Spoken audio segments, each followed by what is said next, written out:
بسم اللہ الرحمن الرحیم۔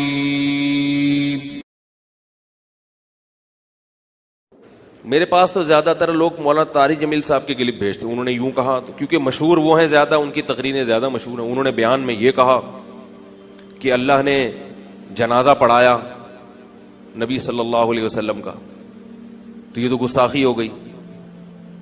میں نے کہا اس میں گستاخی کیا ہو گئی بھائی؟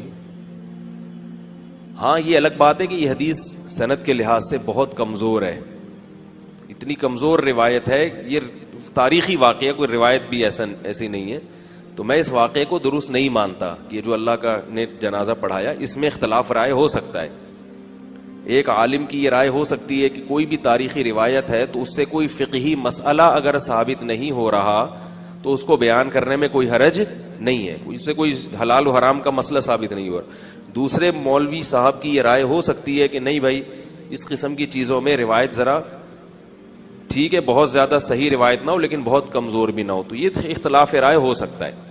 لیکن اس میں گستاخی کا پہلو نکالنا یہ زیادتی ہے بھائی۔ گستاخی تو جب ہوتی جب کوئی کہتا معاذ اللہ نقل کفر، اللہ کا جنازہ معاذ اللہ پڑھا گیا، نقل کفر، کفر نباشت، معاذ اللہ، تو اس میں گستاخی کہاں سے نکل آئی؟ اس طرح کی چیزیں تو حدیث میں بھی ہیں۔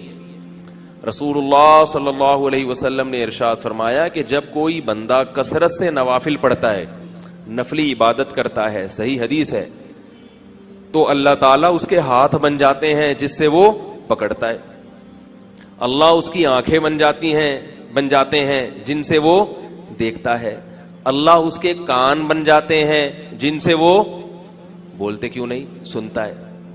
اب اگر ہمارے زمانے میں کوئی مولوی صاحب ممبر پہ بیٹھ کے یہ مثال دے دیں کہ تم کثرت سے عبادت کرو گے تو اللہ تمہارے ہاتھ بن جائے گا، تم کثرت سے عبادت کرو گے تو اللہ تمہاری آنکھیں بن جائے گا، تو کم از کم 1,85,00,000 کلپ اس کے خلاف مارکیٹ میں آئیں گے کہ گستاخ ہے، یہ اللہ کو کبھی کہہ رہے ہاتھ بن جاتا ہے، کہ اللہ کو کبھی کہہ رہے آنکھیں بن جاتا ہے، اور آنکھیں بھی اس کی بن رہا ہے، اس سامنے والے کی، جس سامنے کوئی بھی ہو سکتا ہے۔ یہ دور چل رہا ہے، سمجھ رہے ہیں؟ یہ فتنے کا دور ہے، عمل زیرو مگر باتوں کو ایسا پکڑتے ہیں۔ تو یاد رکھو یہ لوگ دین کی خدمت نہیں کر رہے، لوگوں کو دین سے دور کر رہے ہیں، تبھی لبرل طبقہ دین سے اور دور ہو رہا ہے، علماء سے اور دور ہو رہا ہے کہ بھائی ان کا تو کچھ پتہ نہیں کب کون سی بات پکڑ لیں۔ اسی طرح یہ بھی میسج بہت چلتے ہیں، فلاں امریکہ کے فلاں شہر میں ایک فلم بنائی گئی ہے جس میں فلانی بزرگ کا مذاق اڑایا گیا، جس میں نبی کا مذاق اڑایا گیا، لوگ بغیر تصدیق کے ایسی چیزوں کو واٹس ایپ پہ آگے بھیج دیتے ہیں۔ تو بہت احتیاط کرنی چاہیے کسی پہ گستاخی کا فتویٰ لگانے سے پہلے، کسی کو دائرہ اسلام سے باہر نکالنے سے پہلے، اور کسی کو منکر رسول یا نبی صلی اللہ علیہ وسلم کی نبوت کا منکر بنانے سے پہلے، کسی کو جہنمی قرار دینے سے پہلے بہت زیادہ احتیاط کی ضرورت ہے۔ حتی الامکان اس کی بات کا اچھا معامل تلاش کرو۔ بھئی یہ مثالیں ہیں،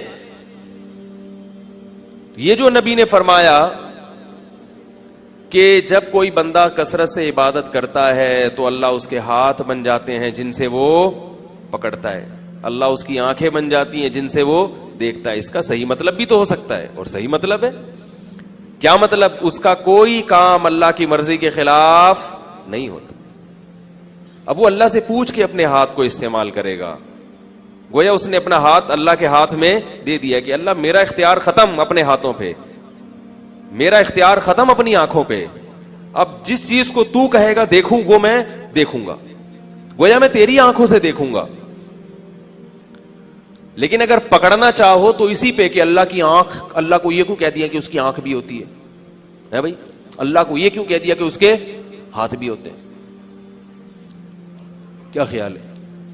کسی کی بات کو بیٹھ کے بال کی کھال اتار کے اس کو ادھر ادھر لے جانا، اس کو گستاخی پر معمول کرنا، یہ قرآن کی مخالفت ہے۔ قرآن میں آتا ہے کہ یا ایھا الذین آمنوا اجتنبوا کثیرا من الظن، اے ایمان والو بدگمانی سے بچو، بدگمانی سے بچو، اچھا محمل تلاش کرو، اچھے رخ پر لے کر جاؤ اس کو۔ بسم اللہ الرحمن الرحیم۔ میرے پاس تو زیادہ تر لوگ مولانا طارق جمیل صاحب کے کلپ بھیجتے ہیں، انہوں نے یوں کہا، کیونکہ مشہور وہ ہیں زیادہ، ان کی تقریریں زیادہ مشہور ہیں. انہوں نے بیان میں یہ کہا کہ اللہ نے جنازہ پڑھایا نبی صلی اللہ علیہ وسلم کا، تو یہ تو گستاخی ہو گئی. میں نے کہا اس میں گستاخی کیا ہو گئی بھائی؟ ہاں یہ الگ بات ہے کہ یہ حدیث سند کے لحاظ سے بہت کمزور ہے، اتنی کمزور روایت ہے، یہ تاریخی واقعہ، کوئی روایت بھی ایسی نہیں ہے. تو میں اس واقعے کو درست نہیں مانتا. یہ جو اللہ کا نے جنازہ پڑھایا، اس میں اختلاف رائے ہو سکتا ہے. ایک عالم کی یہ رائے ہو سکتی ہے کہ کوئی بھی تاریخی روایت ہے تو اس سے کوئی فقہی مسئلہ اگر ثابت نہیں ہو رہا تو اس کو بیان کرنے میں کوئی حرج نہیں ہے، اس سے کوئی حلال و حرام کا مسئلہ ثابت نہیں ہو رہا. دوسرے مولوی صاحب کی یہ رائے ہو سکتی ہے کہ نہیں بھائی اس قسم کی چیزوں میں روایت ذرا ٹھیک ہے، بہت زیادہ صحیح روایت نہ ہو لیکن بہت کمزور بھی نہ ہو، تو یہ اختلاف رائے ہو سکتا ہے. لیکن اس میں گستاخی کا پہلو نکالنا یہ زیادتی ہے بھائی. گستاخی تو جب ہوتی جب کوئی کہتا معاذ اللہ نقل کفر، اللہ کا جنازہ معاذ اللہ پڑھا گیا، نقل کفر، کفر نباشت، معاذ اللہ. تو اس میں گستاخی کہاں سے نکل آئی؟ اس طرح کی چیزیں تو حدیث میں بھی ہیں. رسول اللہ صلی اللہ علیہ وسلم نے ارشاد فرمایا کہ جب کوئی بندہ کثرت سے نوافل پڑھتا ہے، نفلی عبادت کرتا ہے، صحیح حدیث ہے، تو اللہ تعالیٰ اس کے ہاتھ بن جاتے ہیں جس سے وہ پکڑتا ہے. اللہ اس کی آنکھیں بن جاتے ہیں جن سے وہ دیکھتا ہے. اللہ اس کے کان بن جاتے ہیں جن سے وہ بولتے کیوں نہیں سنتا ہے. اب اگر ہمارے زمانے میں کوئی مولوی صاحب ممبر پہ بیٹھ کے یہ مثال دے دیں کہ تم کثرت سے عبادت کرو گے تو اللہ تمہارے ہاتھ بن جائے گا، تم کثرت سے عبادت کرو گے تو اللہ تمہاری آنکھیں بن جائے گا، کم از کم 1,85,00,000 کلپ اس کے خلاف مارکیٹ میں آئیں گے کہ گستاخ ہے، یہ اللہ کو کبھی کہہ رہے ہاتھ بن جاتا ہے، کہ اللہ کو کبھی کہہ رہے آنکھیں بن جاتا ہے، اور آنکھیں بھی اس کی بن رہا ہے، اس سامنے والے کی، جس سامنے کوئی بھی ہو سکتا ہے. یہ دور چل رہا ہے، سمجھ رہے ہیں؟ یہ فتنے کا دور ہے. عمل زیرو مگر باتوں کو ایسا پکڑتے ہیں.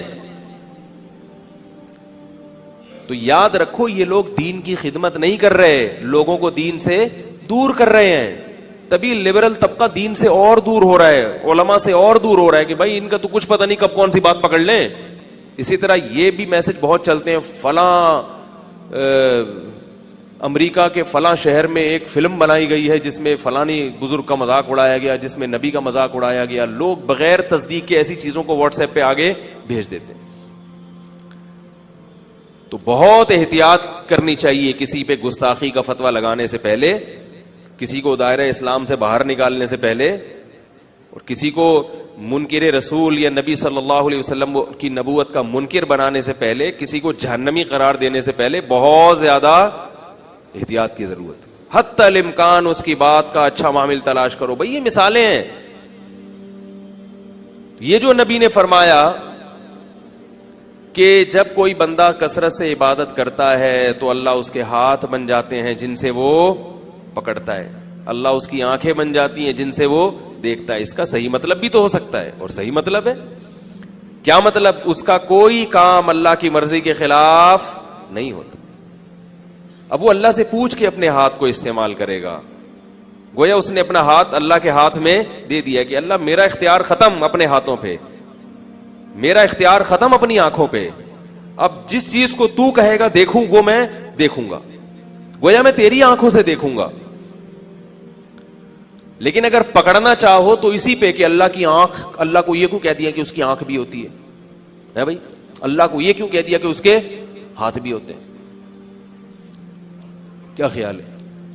کسی کی بات کو بیٹھ کے بال کی کھال اتار کے اس کو ادھر ادھر لے جانا، اس کو گستاخی پر معمول کرنا، یہ قرآن کی مخالفت ہے. قرآن میں آتا ہے کہ یا ایھا الذین آمنوا اجتنبوا کثیرا من الظن، اے ایمان والو بدگمانی سے بچو، بدگمانی سے بچو، اچھا معامل تلاش کرو، اچھے رخ پر لے کر جاؤ اس کو.